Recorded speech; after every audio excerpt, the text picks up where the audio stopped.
Okay, Les, one of the things that when we were off camera, you had talked about a funny story that happened with the Northridge earthquake. Yeah. That weekend, my daughter had called a week previous to that, and she said, "Dad, is it okay if we come and spend the weekend?" She was living at that time up in West Hollywood, and that her in-laws they're from Iowa, and they wanted to stay at the house, our house in Manhattan Beach. And I said, "Fine, we'll just go on up to San Francisco and take a nice 4 or 5 day little vacation, and they can stay and everything be great, because we're not close to her in-laws, and she's not close to the in-laws. She wanted a little more space. She didn't want that too crowded." So we go on up to San Francisco, and Sunday morning, I think it was Sunday that the earthquake occurred, my memory is. And so we get this call that the earthquake had happened. And first thing she says is that, "I've just been down there and it's just a total disaster."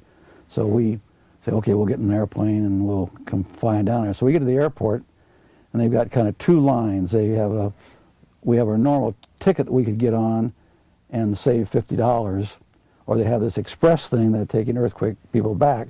So I get in an argument with my wife about, we're not going to pay $50 more to get on this express line. She says, "My God, what are you crazy? We got to get down there right away." So we paid the $50 more, and we flew down, and we discovered, which I still kid my wife on, the plane that we paid the $50 more on was half empty, and so it was we didn't really have to pay the $50 more.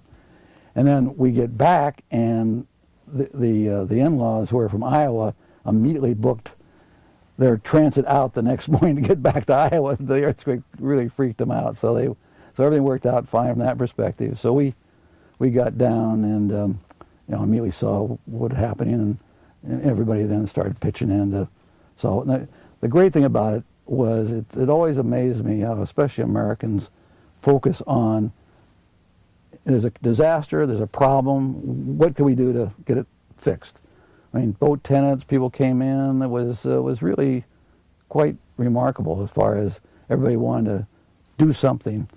We did have one nut who lost his car, who was a kind of a bipolar guy that actually stalked us because he was, I don't know, he had something tripped him, I guess, and we had to get an injunction against him. He came down and he left messages that he knew where we lived and knew my children, grandchildren, and actually the present city attorney was very, very helpful in getting the injunctions to get him squared away. And it was kind of interesting in that we never got any real satisfaction until this guy called the judge and threatened the judge's wife. And all of a sudden, immediately with Mike Webb's activities and everything else, and he just stepped in and got it all taken care of. But this is the one guy out of literally hundreds of people that the earthquake just set him off. He just went kind of bananas. It was almost like the earthquake was our fault, not an act of nature. So I thought it was interesting that when things like this happen, you never know what's going to happen thereafter. When you said the earthquake moved that mole 17 feet to the south, right. Did you lose or gain any area with your leasehold because of its movement? Or no, it just there was all the rework put everything back to where it was. Actually, in better shape. We're in better condition today, obviously, than we were then. They put they call wicks or wells in the ground, and the chances of liquefaction now are they just probably could not happen again. One of the things that you spoke about before was the paradise of doing business in Redondo Beach when you first started. And in the middle of your leasehold, I believe, there is the street Hopkins Way. Yes. And that, from listening to other people, was about Hoppy Hopkins, or who they called Hoppy Hopkins. Right. Can you tell us a little bit about Redondo Beach politics when you first got here, and how politics have changed through the years with yourself as a leaseholder in the harbor? Well, when I first came here, my first contact was with a gentleman of Harrison Day, who worked directly for Francis Hopkins. And as soon as I expressed an interest, and as soon as Mr. Day said I was a qualified person to talk to, I immediately was introduced to Francis Hopkins, and he was a kind of a man, he was about a large man, about 6'3", I would think, very strong-willed, what I call kind of a John Wayne type of fellow, very, very bright. And in those days, the city council understood their role as being policymakers, and they let, like a major corporation would be, they let the president of the corporation run the company and only would set policy for him and would not get involved in the day-to-day operations. And Francis was a very strong, good manager, the kind of a man that you could look him in the eye and he would never make a commitment unless he knew he had the votes. And there wasn't such an attention. At that time, I don't even think the Brown Act even existed.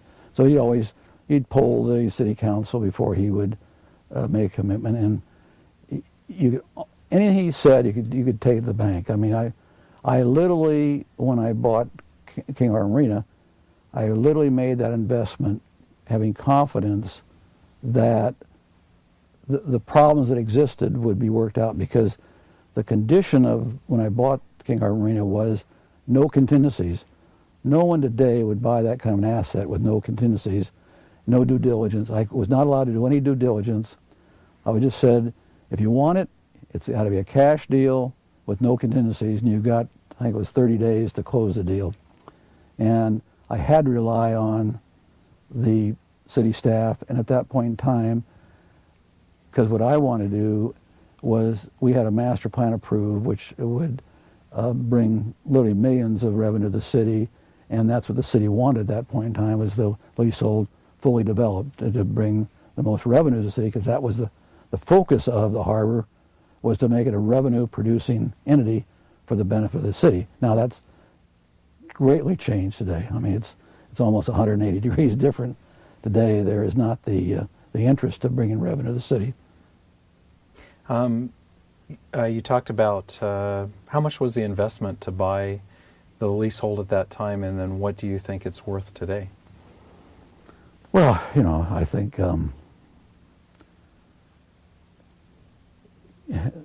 real estate values are so, I think they're obscene in the South Bay. And so when you ask the question of what it's worth today, it could be 20, 30, 40 million dollars. I mean, there are people buying real estate today that, I mean, it's impossible to justify most of the prices of South Bay real estate.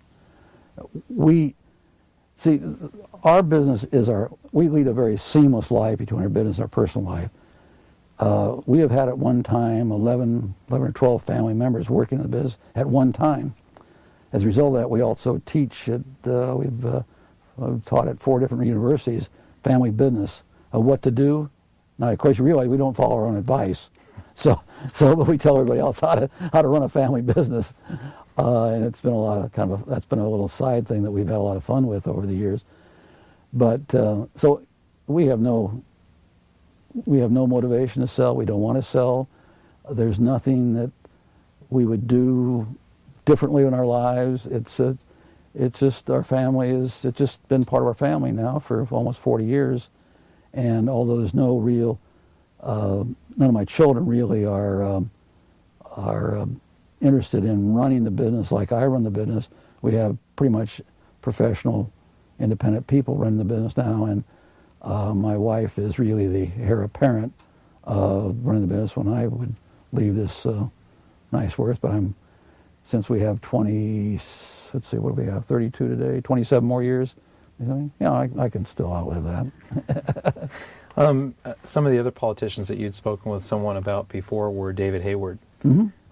What was your impression of David Hayward, and what was his role in the city when you dealt with him?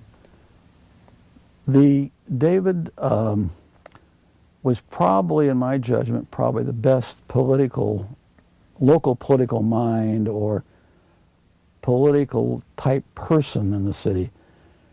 In my view, a political person who is elected, role is to compromise, seek solutions, I think in the present world what we have is, you want to do something, I'm going to stop you. You have a problem, my best, I'm going to stop you from solving your problem, as contrasted to what we should be doing is, we have a problem, it's a joint problem, how do we figure out how to solve the problem?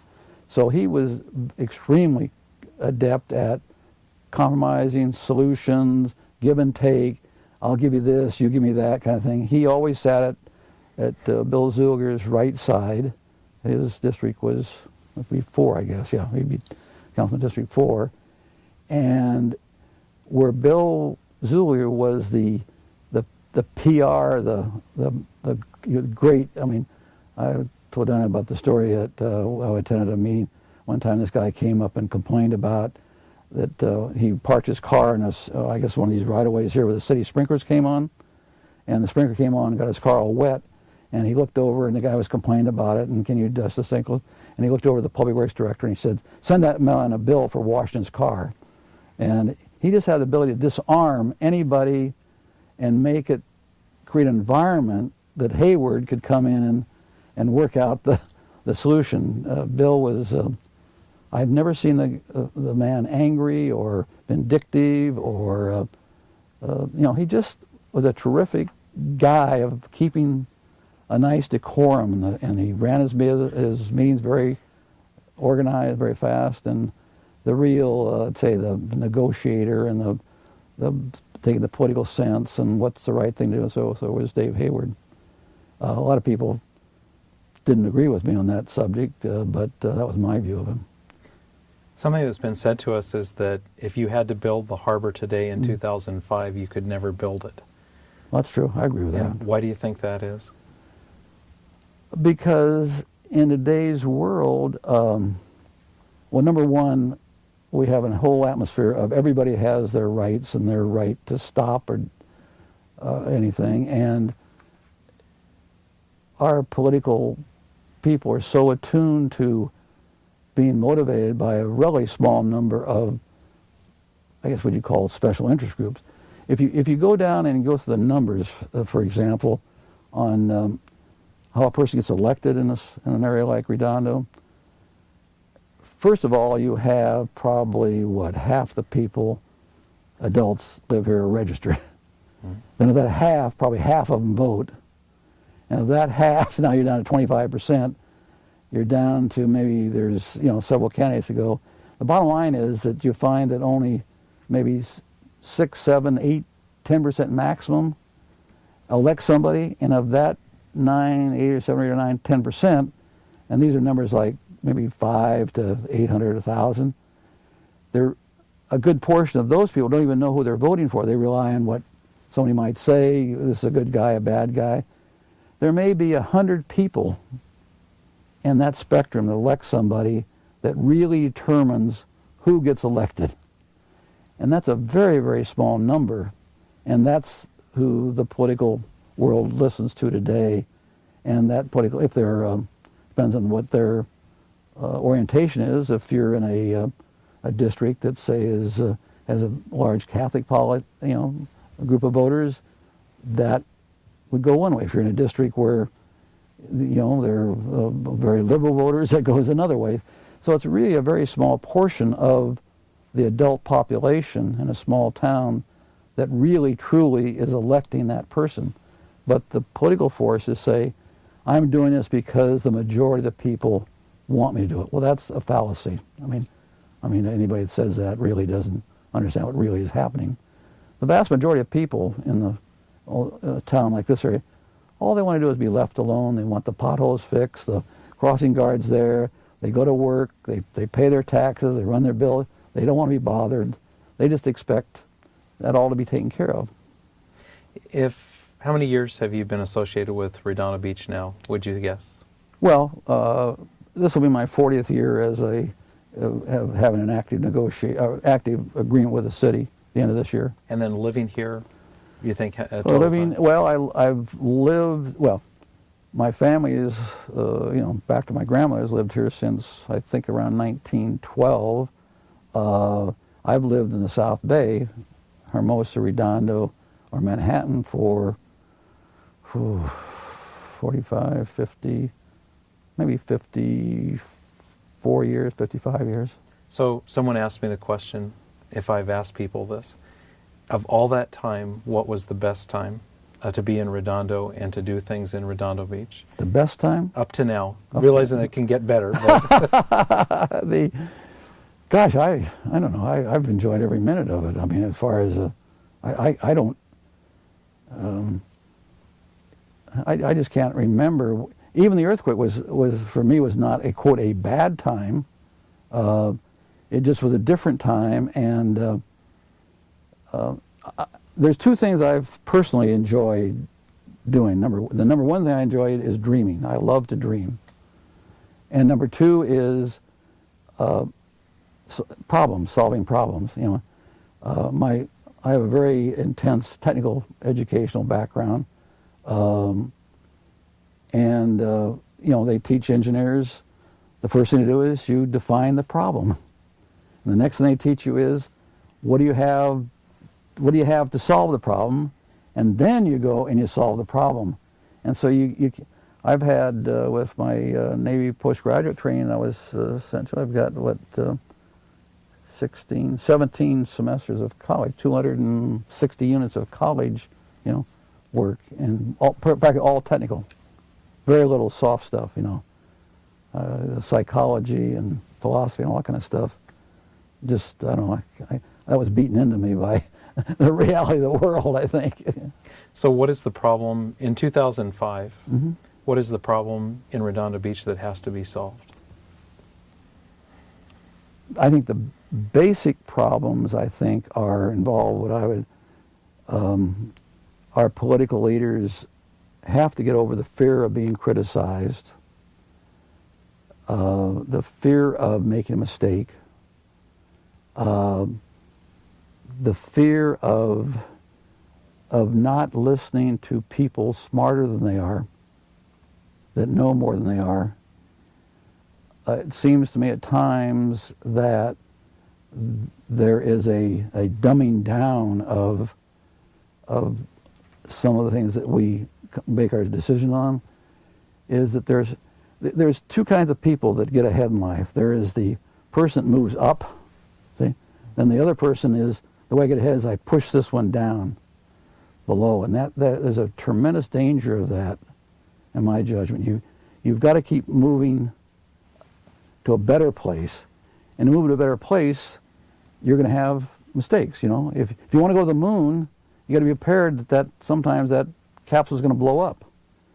If you don't want to go to the moon, if you don't want any capsule to blow up, you don't ever try to go to the moon. And that's a very hard thing for people who, you know, the generation now that's kind of running things.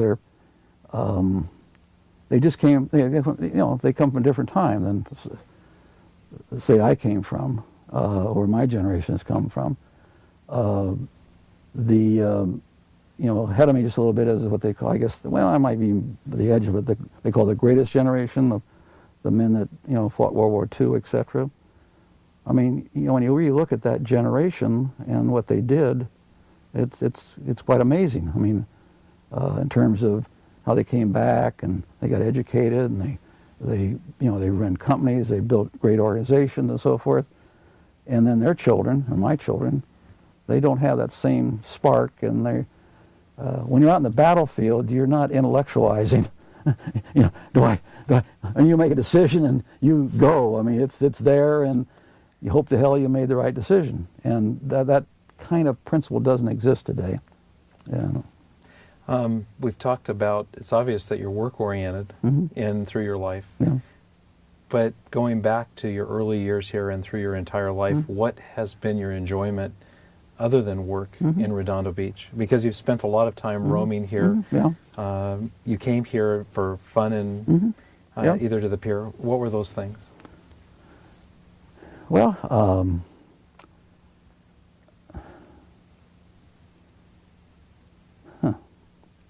I just, you know, I cannot really pick out anything particular. I've enjoyed, you know, I lived in the Marina, in our leasehold there in the apartments for about 10 years. I can remember just enjoying getting up in the morning and running up to Hermosa Beach and back. I mean, you cannot believe you get up.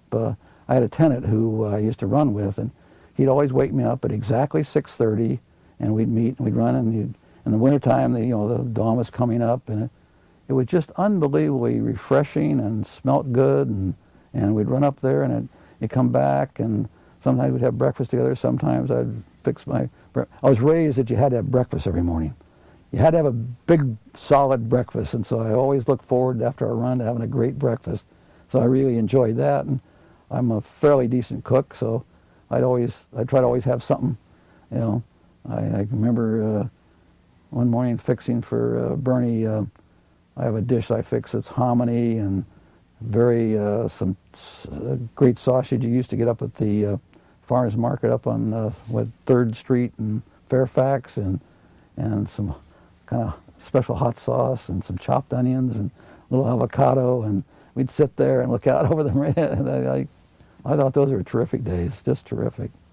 And when could you remember anything about businesses? Are there any other businesses in Redondo Beach that stood out to you during that time, as you've been here through the years? Well, I think, Mary Davis's Portofino. I think I always enjoyed Mary. She was a very outspoken woman, a very terrific woman. Had a high sense of what I'd call business morality in terms of how she dealt with people, dealt with her employees. I see today some of the businesses in the area and the country just dealing with people just terribly. I mean, these. We have a situation now. I won't mention any names where somebody's going to make a lot of money and hasn't allocated a dime to employees that really help ensure this person made this unbelievable amount of money for what he has done. You see these executives, making hundreds of millions of dollars and not even, giving a dime to key employees that help them make it. I don't understand that, and it's just I see that change. Where Mary, for example, her employees loved her. She just had, she just went overboard making sure that everybody, and as a result, she was very successful, and it was a very nice thing to see, and set as a kind of example that how you should deal with people. Let's see what other businesses I think. I think that in a lot of ways the old TRW in the 60s and 70s functioned as a major corporate entity that was very responsible to the city and tried to do the right thing. Let's see who else might be in that category that stand out. If I could move you to something else, it seems like you're a very principled person that believes in doing the right thing. And I know you've been involved in a number of charitable organizations and causes through the years that you don't have to be. You donate money to the police officers' reserves. You Chairs for Children. Can you tell me about some of the things of how those organizations and things started and how you got involved with them? Well, number one, what I have concluded in that, see, earning, for me anyway, making money is a really easy thing to do. In my judgment, you can make money if you don't forget things, you don't make mistakes, and you have a reasonably positive attitude. You don't have to be a brain surgeon to make money. Most people screw up by making a mistake and forgetting to do the right thing, or not having, treating people badly. And so what I've concentrated on, frankly, is that side of the equation, and my wife and family have really been the people who have done the things that have to be done in those organizations. So I try to, and our employees, we try to create an environment that's the part of our culture. And we also have found over the years that for us anyway, it works better to do it in a more quiet way. I have a problem with, somebody donates, $500, and all of a sudden they got to have their picture in the paper and they got all this other stuff. And I've just found over the years it just works better for us just to do what we do and the way we do it, and really not make a big deal. My wife is presently very, very active in Ridgestone, and she's on her board of directors and spends a great deal of time in that organization, which is basically battered children and wives and so forth, and they do a tremendous job. Dorothy Courtney, who just was the executive secretary for many years, she just retired and is the real giant. I mean, she's the one that, if you want to give any credit to anybody, is that kind of person. She's raised tremendous amounts of money and gotten a lot of people involved in the situation. So we allocate. We're kind of like the Mormons. You allocate a certain portion of your, but I'm not a Mormon, of your revenue to it. We allocate that portion, and we try to do the best we can with it. You own an area that has a lot of boats. Have you ever been part of that boating scene in California? Well, one time we owned a little Boston whaler that we kept there, and when my kids were in high school, and we'd water ski in the morning and so forth. But I've never been a boater, frankly. Even though I spent 9 years in active in the Navy, I never spent much time aboard a ship. So my recreational deals, I used to ski a lot. The last couple of years, because I can still ski pretty good, but when I fall down, I have trouble getting up. And have used to bike a lot. I think I got one more good bike trip. We used to take 2 to 3 weeks every year and go biking along. We'd do 500 or 1,000 miles, and that was really something we really enjoyed once a year for probably 10 years. We do it once a year, and I think I got one more good one left. And I still want to. I do have one of my dreams is to ride my bike across the country.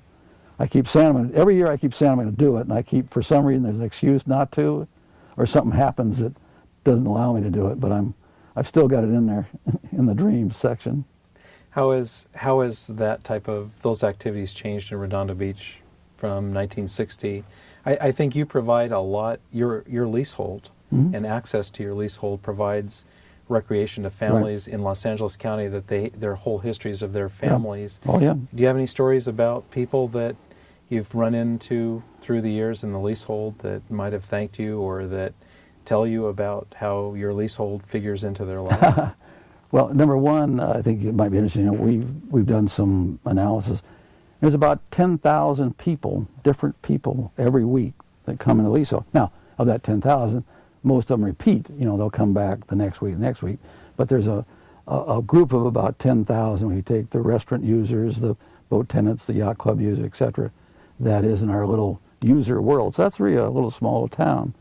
The next thing you might want to kind of recognize is that landlords, there's what I call black hat people and white hat people. Landlords are black hat people, and I'm a landlord in that degree. And I don't know too many people that go and spend a lot of time telling how great their landlord is. Usually they say, well, he doesn't do this, he doesn't do that, he charges too much money, blah, blah, blah. So we do not really have a lot of contact in the degree that you've asked the question.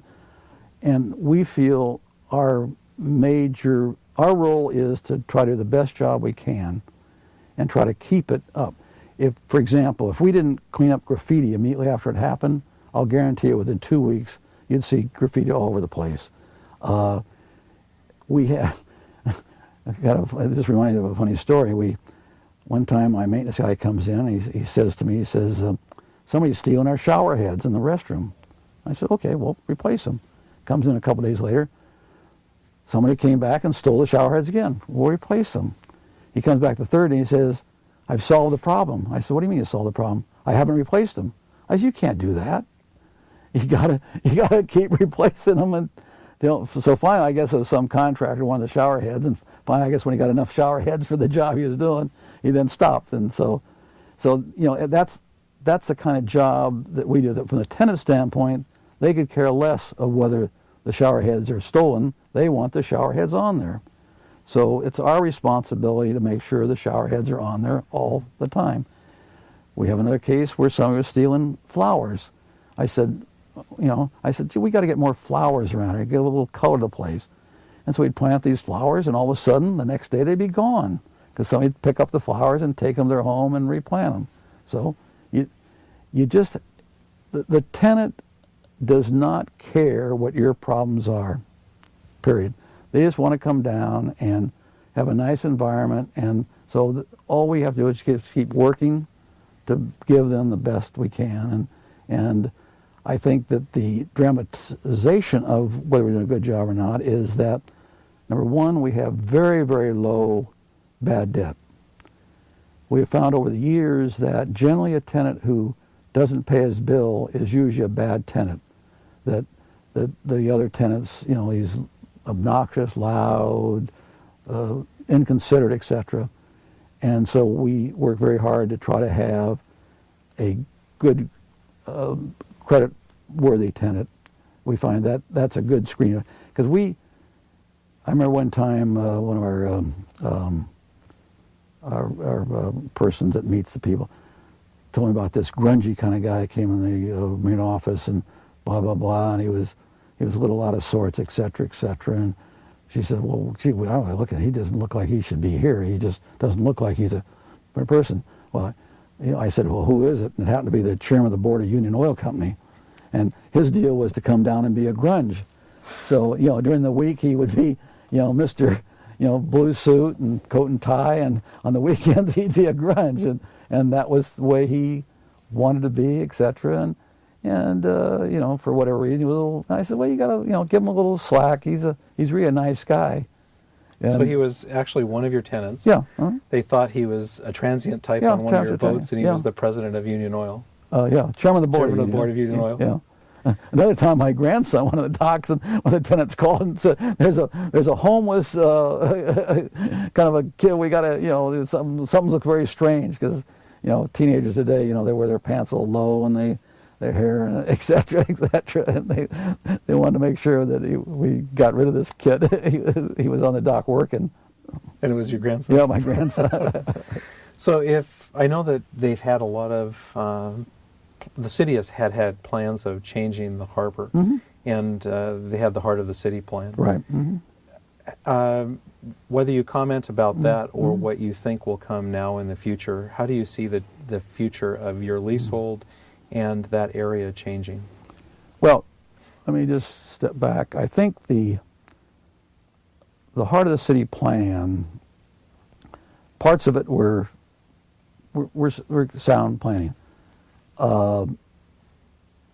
There's no question in my mind that given the reality of the South Bay that they tried to do too much, and that we tried very hard to convince that a good portion of the area to the east of us was put in a part, basically all the area east of Franciscan, bordered by Redondo, Catalina, and PCH. That whole area should have been basically a city park, not a regional park. We think that the present concept of a regional park in that area, because the only way that's going to be funded would be by state funds. What I don't think people understand is when you have a regional park, that means that it's for the region. And frankly, I think that most people really don't want, they don't want what's attracted in a regional park in the city. And they haven't really thought that through.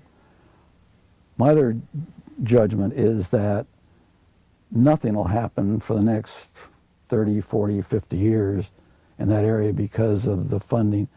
If you have any knowledge about the tremendous billions of dollars of underfunding of state health benefits, pension funds, I mean, people, I don't understand it. When the little bit of articles that do get run in local papers don't even come near alerting the amount of billions that are involved in the underfunding of pension funds and health care, just for government employees. And that has to be solved first before there's going to be money for this regional park that the people voted for. So what really, I think, the election was, as far as I can see, was really a anti-growth and just leave things as they are. The plant, from our perspective, has been a good neighbor. See, it never comes out and complains about anything we do. That's AES now. It used to be Edison. Edison, they're quiet. About once every month or two, they blow their stacks and make a little annoyance. But from a neighbor standpoint, they don't bother us. We don't bother them.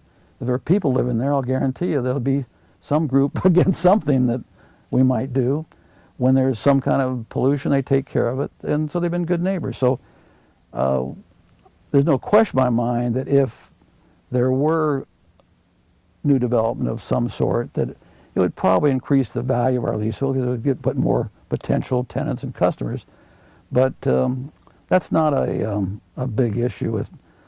At this point in my life and our business life, we've pretty well accepted that there's not going to be a heck of a lot. We have dreams that we could make. Right now, given my view of what the city would accept, we could probably generate another $1 million a year in revenues to the city very easily. We have suggested that to the city for, the last 10 to 15 years, and we haven't even gotten a response that we're even interested. So my conclusion is the politics are such that something may or may not happen. With our leasehold, we're prepared. Right now, for the last 10 years, we have diverted most of our energies outside of operating our leasehold to investments outside of our leasehold.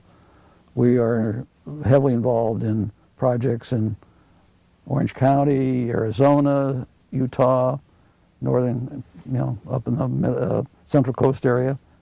And I put most of my energy in that when, as I say earlier, we have a professional group of people that manage the marina, and we're more like an investor at this point in time in the marina than we are personally as an operator.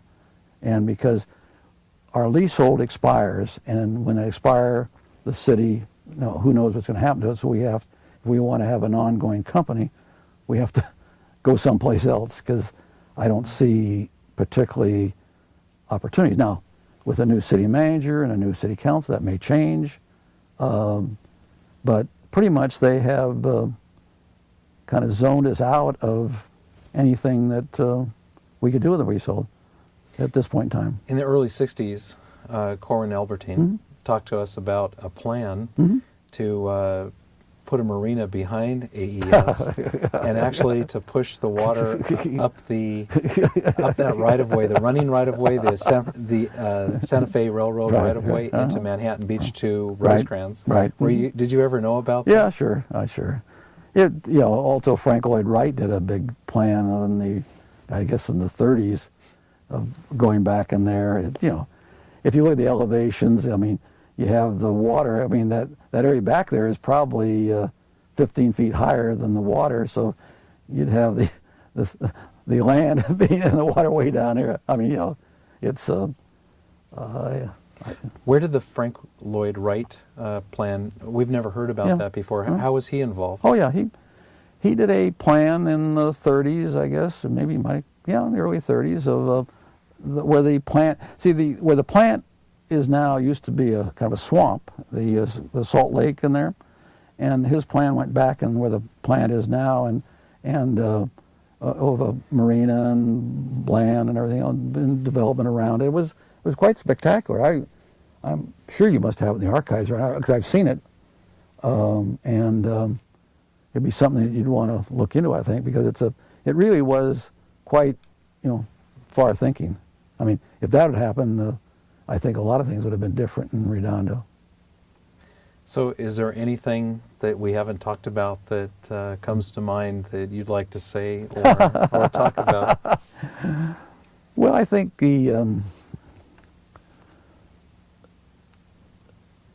the thing I think that has probably, if you look at some of the things that have bothered me, and not that I lose any sleep over, is that how much attention is, for example, I can remember one night at City Council meeting them spending several hours discussing when the lights would go off on the park down there by At Alta Vista Park. Alta Vista Park. And the council. Now, to me, that's a decision that the staff should be making, and they should just be saying that we've made this decision, and if the council want to change the policy, then they work on the policy. But these fellows went off for at least 2.5 hours about that discussion. Now, we've recently been involved in the last 10 years with various litigation situations, which literally cost the city several $1 million that they didn't have to waste, and cost us a lot of money at the same time, and trying to prevail, which we did prevail in our view. And not a word, not a minute of discussion, not et cetera, ever occurred. Heart of the city plan is another kind of thing that is somewhat disturbing. There was no discussion in the plan. There was a boat ramp located that you had to go through our leasehold. Not one word of discussion with us preceding to that plan being presented in its final form. Not one word of discussion with us about any element of the plan that was on our leasehold. Now, since we have control of the leasehold, it would seem logical to me that anything's going to happen on our leasehold, we're going to decide this is something we'd either invest in or not invest in, before or against. I'm not suggesting that they couldn't do something different. I'm suggesting that they should take it into consideration.